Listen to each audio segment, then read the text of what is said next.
absolutely love the ending of that song. Makes me want to go out and dig some people up. Yeah, well, we do it all the time, so it's kind of natural.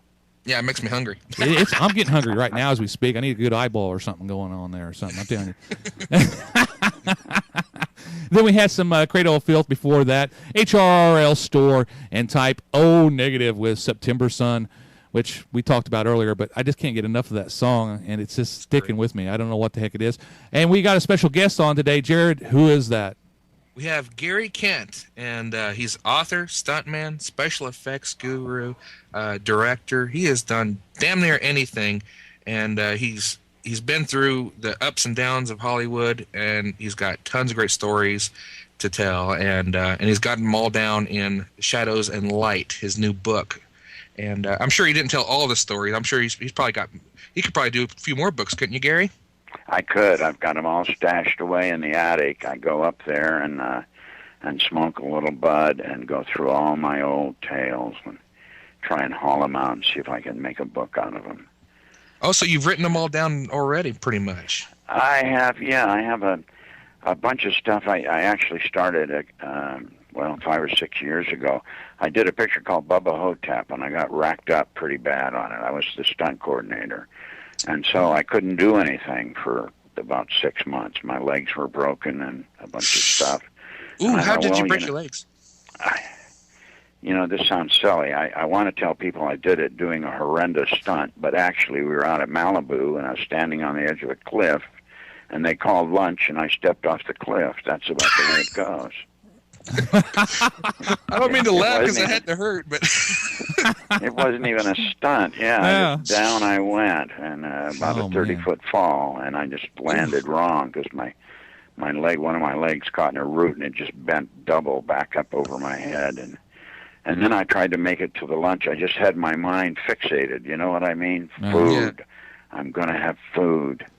So that's what happened. And sitting around recovering, I just started getting into this writing because stunt guys and actors love to sit around and talk, and I'd done it so much. My wife kept saying, write a book, write those things down, put it in a book. So finally, I'd done a lot of screenwriting and fairly successful at it. So I just decided, maybe she's right, and I started organizing enough to get the first book out anyway. But yeah, I have a bunch of stories. I'm not sure how I'm going to approach it, but God, over 40 years, there are things. In fact, I had to take out about half the book. It was getting on like 800 or 900 pages, and I had to go, oh, no, I can't. I got to get rid of some of this. You know what? That was one of the things that I really loved about it was your attention to detail.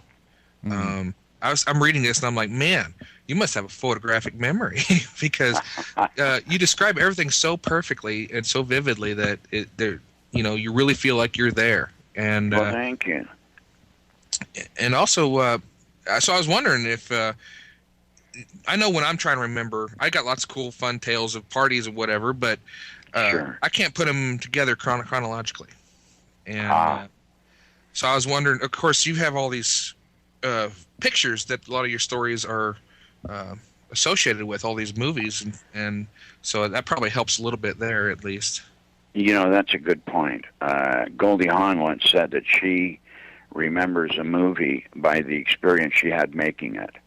And it's the same way with me. I may not remember the movie so much, but I can throw it on, and all of a sudden the whole experience of what happened when we were making it would come back and be fresh again. Oh, yeah, I remember that day, and then we went over here, and that guy fainted, and someone got arrested, or whatever. But at least those films, you can throw them on, and they trigger that whole experience again. At least for me, they do. Fantastic. And starting at the beginning of the book, where you get right into doing some westerns with Roger Corman and Jack Nicholson, and you worked a lot with Jack Nicholson in his early days, especially, and yeah. That must have been really something working with him, because I bet he was quite a character. Jack was just a really, really great guy to me. He was, even then, extremely serious about his work. So he wasn't openly a party animal. He would pretty much stick to himself at night. He would show up at dinner, but all the rest of us would go out and sing and Bay at the Moon and do all those strange get in fights or whatever. And Jack would go back to his room, and he usually, well, at that time he was married, and he had his wife with him, Sandy, at that time. But he was always like he has a reputation of being this huge swinger, but it was always like one woman at a time who he'd be in a tempestuous affair with. And so he and that woman would go off together, and that's how he would kind of spend his off time. Mm-hmm. And he wasn't, and when I knew him, he didn't drink or smoke. Now he does both, but at the time he smoked grass, and he wouldn't mind my saying that because it's been in 80 million interviews already. But he was into pot, but not liquor at all. So, but on the set, I remember him as being extremely intelligent, and you just knew right away Jack was going to go further. He was by far the most intense and the most dedicated person that I had worked with in the early days. Yeah, I can't get this image out of my head from your book of being out in the middle of nowhere and at a hotel doing a movie, and he's in a postage stamp swimming pool just up to his neck, and he's just with his big grin, and just he's introducing you to other people, just shouting across at you, everybody, while he just sits there in the pool. That's it. That was Jack. Yeah, and he had a sense of humor, and he was funny, and he would go along with the gags, and I don't mean to imply that he was all work and no play, because he was fun on the set. He had an ongoing argument with, as you probably know, Jack is pretty liberal, and Warren Oates was pretty conservative. And so they had an ongoing argument, discussion the entire time, political. They were shooting the film. So much so at one point, Jack actually started getting irritated, and it seemed to me, I was just fascinated with the work he was doing, that he was letting it get to him. So I told him, I said, Jack, you got something really great going. Don't let all this bullshit get to you. And then on the second picture, I got really mad at the production manager and was just throwing things around and yelling and screaming, and I felt this tap on my shoulder, and it was Jack, and he said, hey, Gary, I'm going to tell you the same thing. Don't let it all get to you. And I always remember that.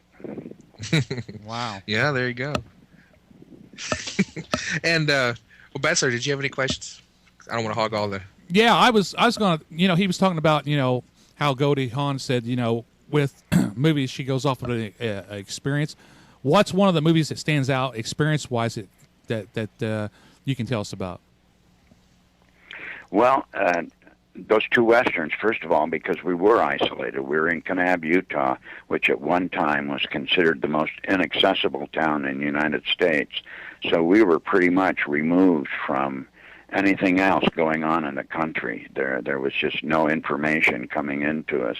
Mm-hmm. And so it was just a strange experience, this little band of gypsies out there in the middle of nowhere doing these two stories, and it was very intense, and we became a very, very close family, which happens usually on a set anyway, but not so much in Hollywood, because you go home at night and go to your own family or whoever. Right. But when you're isolated off someplace like that, you just have a tendency to really bond, and many of us who were on those pictures are extremely close to this day. And also, on that particular picture, we all felt like we were really doing great stuff.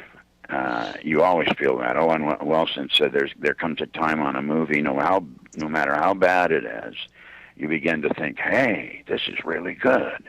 This may change the world. Mm-hmm. And then it's afterwards, when you see it on the big screen, you realize you made a turkey. But we all had this great feeling that because they were personal films and they were introspective films, and even though they were Westerns, they didn't rely on big shootouts or big heroes, John Wayne type of guys. These were people almost, caught up in the kind of film I love. People caught up in circumstances above and beyond their control, and they're stuck in the middle of them. Now what are they going to do? Mm-hmm. And that was just great. Wow, and we all felt it. It sounds great. Speaking of weird things happening and the cliff thing, is there any other thing that's ever happened in a movie that you go, wow, what the hell? Yeah, a lot. Let's see. I'm not sure what we're talking about here.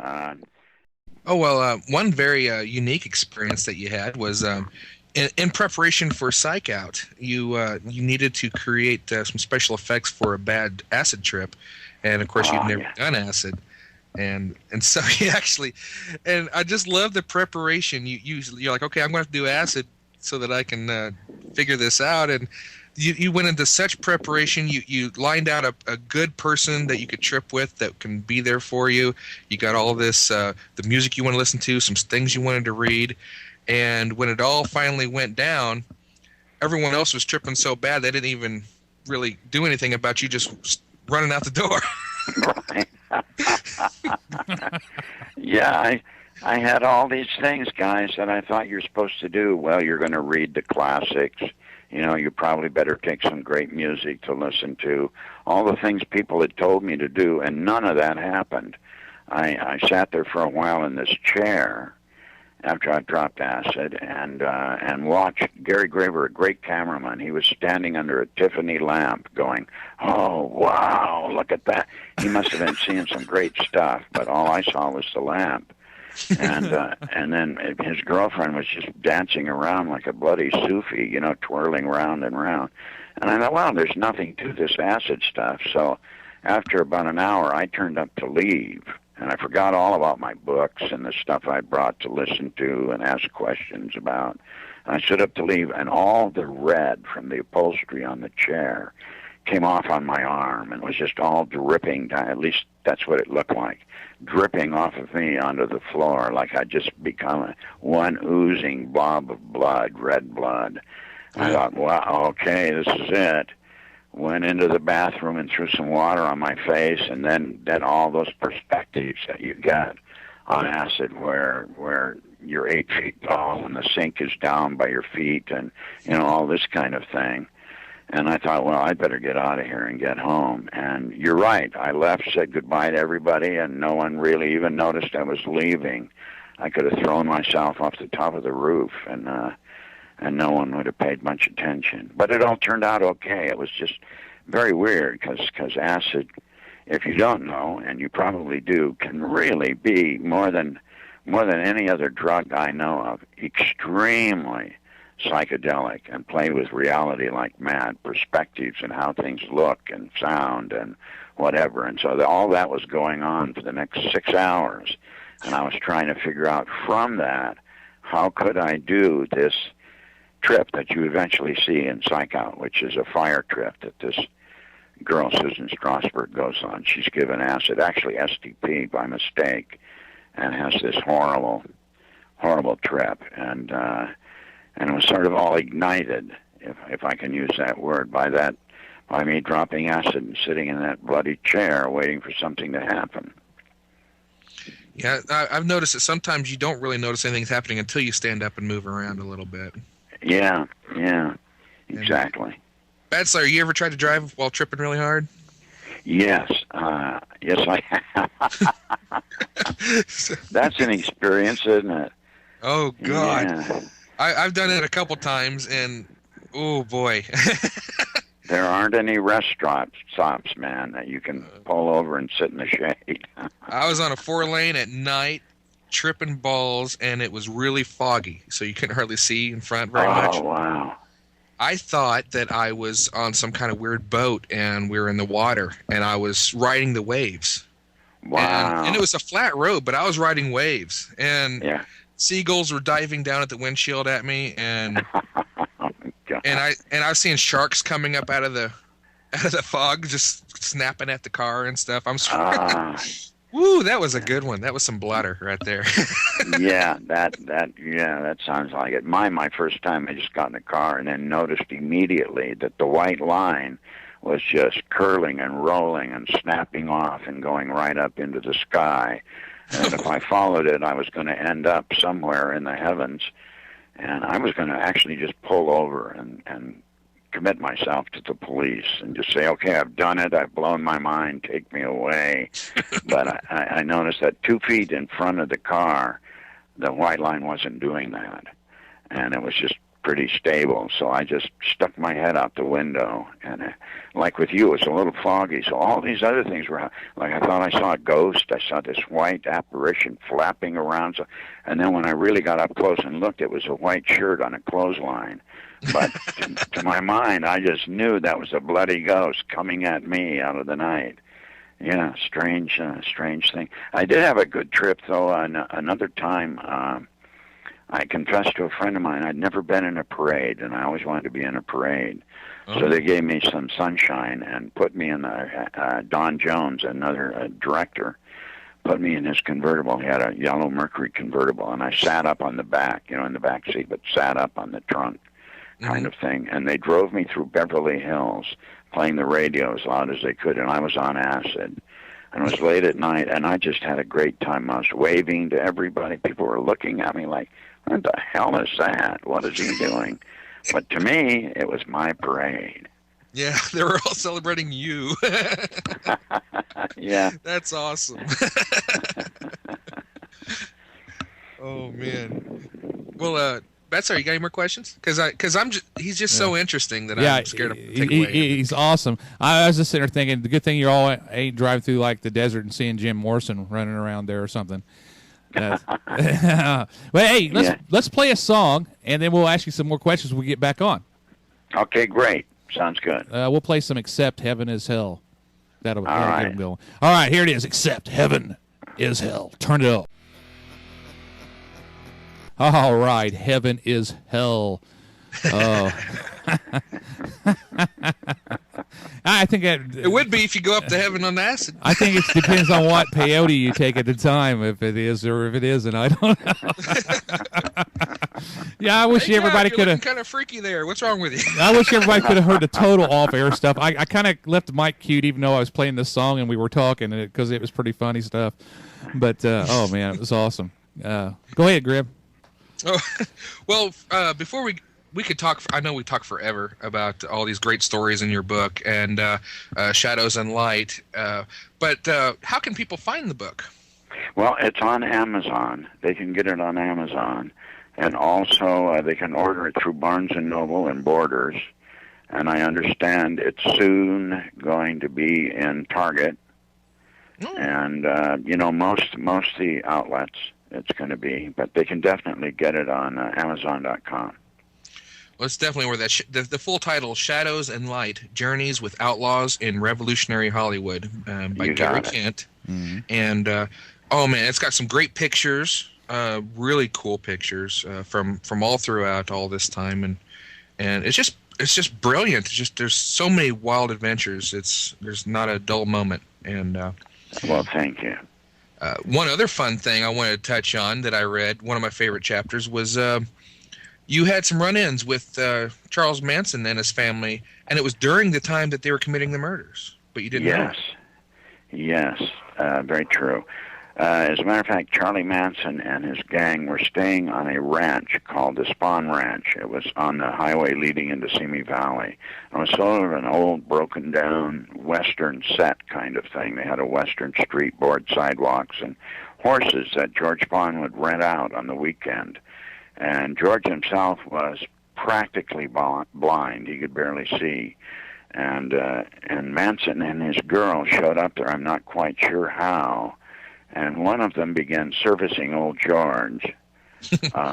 So he would let the rest of them stay there. And they would stay in all these shacks at the Spawn Ranch.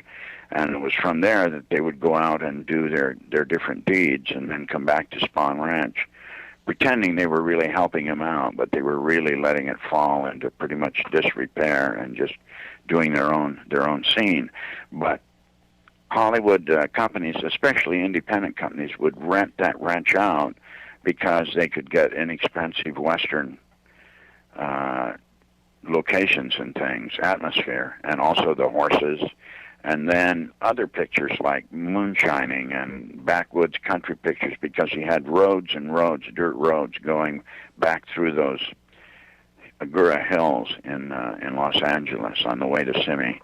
So I don't know, he must have had about 700 acres, maybe more, back there. And Manson and the girls were always there when you'd shoot. they would come out and beg your lunches from you. They would suddenly appear on these big rocks, and you'd look up, and there'd be these weird people sitting around waiting for you to discard your lunch. And sometimes, and then they would take what was left of it.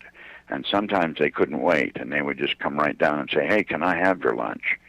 And we just thought they were some sort of hippies, disconsolate hippies that had wandered off made a mistake and wandered into the wrong place where there was no peace and love. There was nothing but sagebrush and cackleburs, and so they always looked like they needed a really good bath and some good food.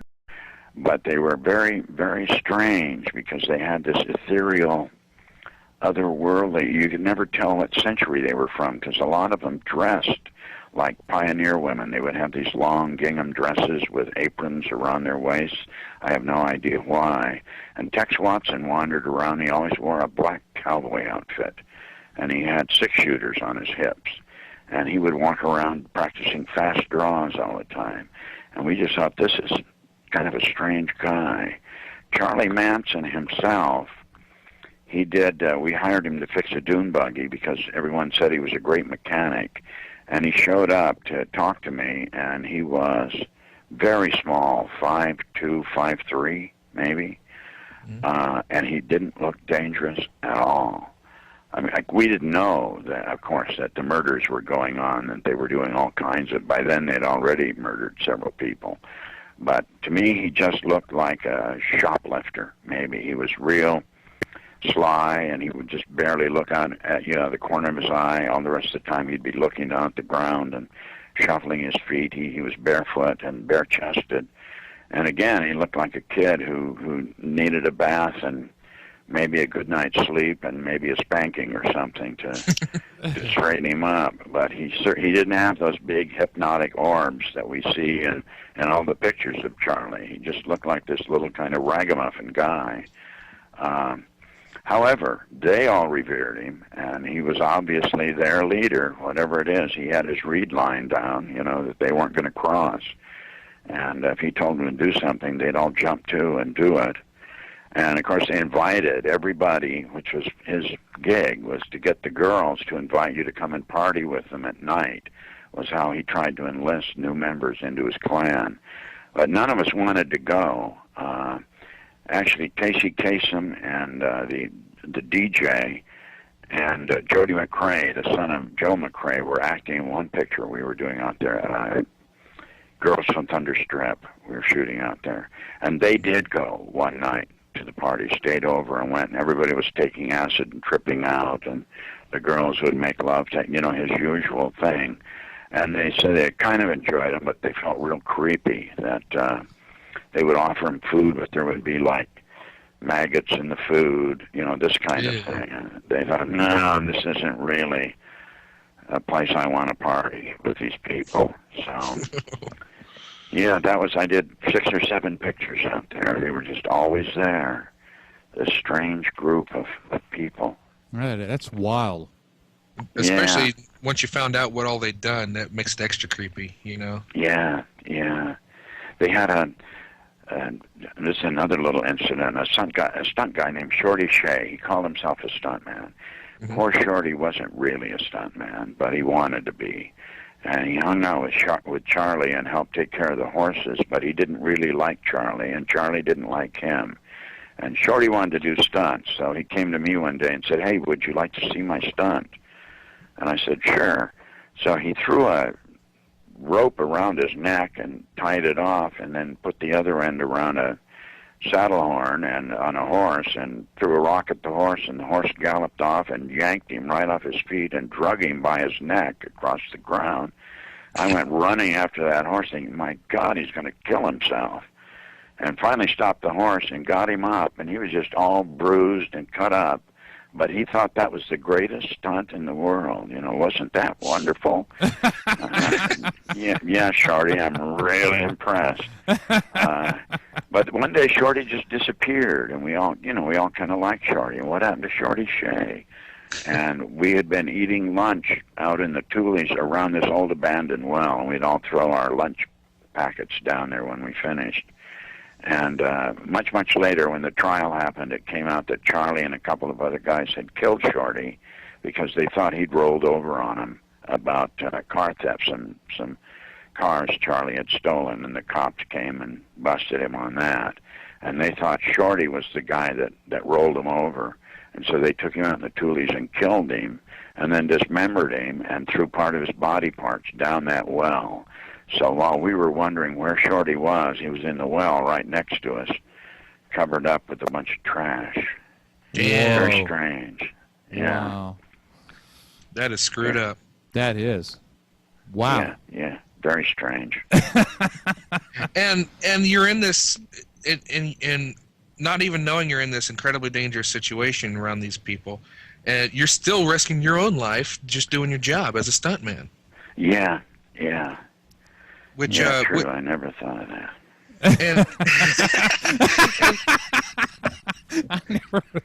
Well, Bud Cardos, he's another directed Kingdom of the Spiders and The Dark and whatever. He was also a stuntman and a good buddy of mine, and he was PMing, the production managing this one show when Tex Watson was walking around bothering everybody on the set.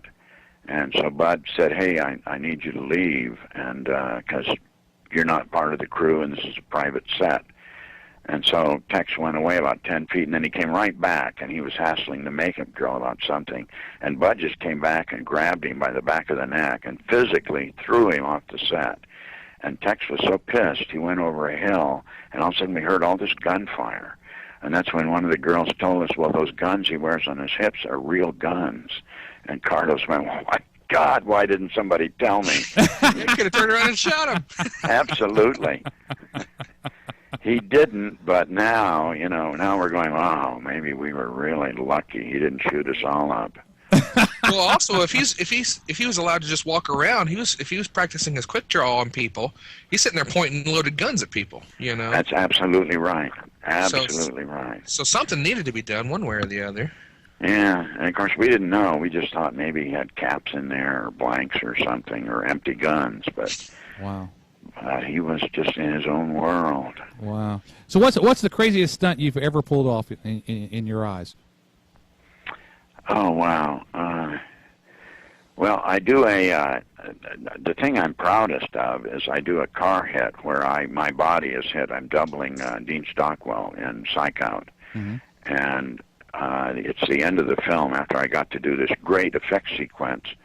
Susan Strasberg comes out of her bad acid trip, and she's standing in the middle of the Golden State Freeway, and these cars are just, the Golden Gate Bridge, and these cars are just zooming by her. The little balls of fire now turn into headlights, and we see she's in the middle of the bridge, coming off acid, terrified, doesn't know how she's got there. And Nicholson and Stockwell come drive up looking for her, and they park the bus, and Stockwell runs out into the traffic to get her, and he gets her and pushes her out of the way, but then he's subsequently hit by 3 cars, bounced up the air, off the side of a truck, back onto the hood of another car, then off onto the concrete, and fractures his skull. And I got to do that stunt and figure it out with Laszlo Kovacs, one of the great, you guys know this, he's one of the great cameramen that ever existed. Mm-hmm. And we worked it out, and I just think that stunt looks so awfully good. Mm-hmm. So I'm proud of that. Mm-hmm. The one where I almost bought it, well, I got hurt. Every stunt guy's gotten hurt, or you're not in the business. But when I almost bought it was that very same movie. I was up on a roof of a doubling Bruce Dern, and he was going to break into this museum from about 3 stories up, break in, hang down from the top of the skylight, swing back and forth in the air, and then let go and swing himself over onto a balcony that's like a floor below, and over the balustrade onto the balcony. And when I got up there and lowered myself to, they were shooting straight up from down below with the camera, so there were no fall pads or airbags, anything. It was 3 stories straight down on the concrete.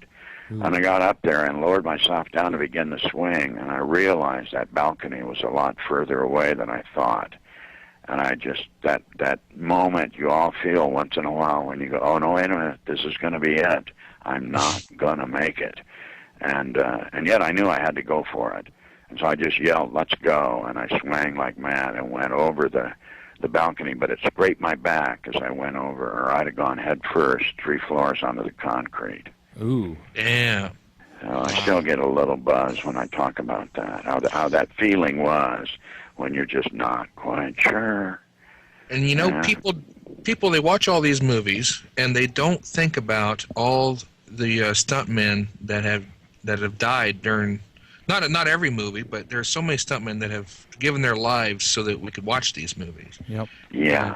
There's no awards for them as far as Academy Awards, you know, and you mentioned that, and that's pretty screwed up. You listed a lot of stuff. Like, I didn't even know that someone died during the making of Vampire in Brooklyn, that Eddie Murphy movie that Wes Craven Oh, did. sure. Yeah, Sonia Davis. Bless her heart. Yeah, people, thank you for mentioning that. Let me talk just a second about that. People go to the movies and they see the action and they love it, as they should, or whatever's going on. But stunt people are the only people on a movie that when they go to the set, there's a pretty good possibility they could get hurt or even killed. And you don't think of that with a movie because, come on, it's make-believe, it's a movie. But these people are doing very real things, very scary things. And every year or two, someone, 2 or 3, are killed in doing stunt work.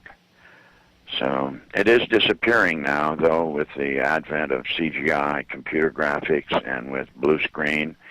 People can do high falls without ever leaving the floor, you know. They can roll a car 20 times and it's not even off the ground. So the great days of the old stunt guy with a stunt bag full of pads and gimmicks and stuff to get him by, his liniment, and is slowly disappearing.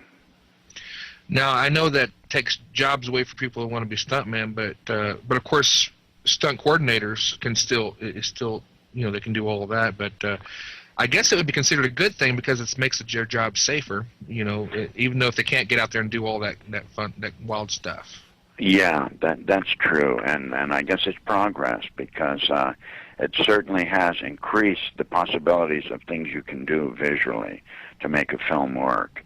And that, in the end, is what it's all about, not the survival of the stuntman as a species, but films are going to go on, and they're going to get different and better, like the advent of high-end video cameras is gradually changing how films are shot and how they're financed even, because they're so much cheaper than the old 35mm cameras.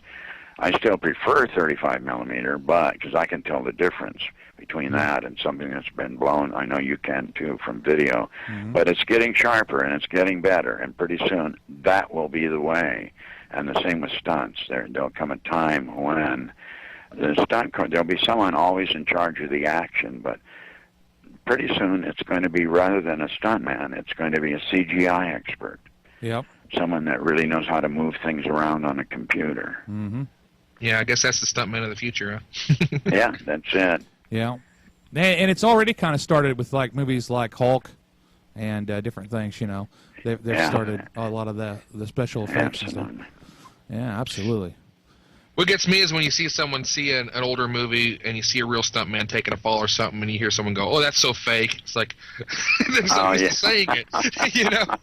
It's like, no, it wasn't. Oh yeah, there's some. I've been involved in and also witnessed some really fantastic stunts, hairy stunts, and there's a guy named Ken Orsatti that's gone off the Golden Gate Bridge twice. And this is a bridge people normally use to kill themselves. I mean, this is just a given. You know, you want to kill yourself, jump off that bridge. And he's done it twice now for different films. And watching Ken prepare and go was just amazing. Just amazing. Yeah. I can't imagine going over it one time, but the second, 2 times, wow. Yeah. I think there's actually a documentary somewhere where someone set up a camera a little ways away and just let it go and caught a whole bunch of people jumping off to kill themselves. Yeah. Wow. And then there were various daredevils that didn't plan on killing themselves, but they were just going to do it and thought they had it figured out and did kill themselves. So Ken was one of the few, if not the only. I'm sure there were a couple more that actually did it and made it work and then did it again. Wow. So, yeah, you guys got some big cojones, I'll tell you. Well, I'll tell you what, you've definitely got some, too. Reading this book. You've gone through so much, and you've seen so many people fall all around you. But you've also seen a lot of people, get really huge, too. So it's... Yeah, a lot of the stunt guys, in fact, for my book opening here in Austin, a lot of the stunt guys came in for the opening, and it was just such a ball having them here. In fact, I told people that were buying the book, I said, go around. Chuck Bale was here. Bob Ivy, who was the mummy on Bubba Hotep, is a great stuntman, great car guy. What's his name? Bud Cardos. A bunch of the guys. So I told the audience, go get these guys to sign your books. And one of them told me that every one of them said the same thing. The book was all true except the part about them. That would be awesome, though, to have this book with all their signatures on it as well. That would be fantastic. Yeah. That's awesome. All right. Well, we'll talk to you a little bit off air, but we got to cue up some more music and rock it out. But, man, it's been a blast so far. This is awesome. All right, guys. Here it is. Motley Crue, Helter Skelter. Turn it up.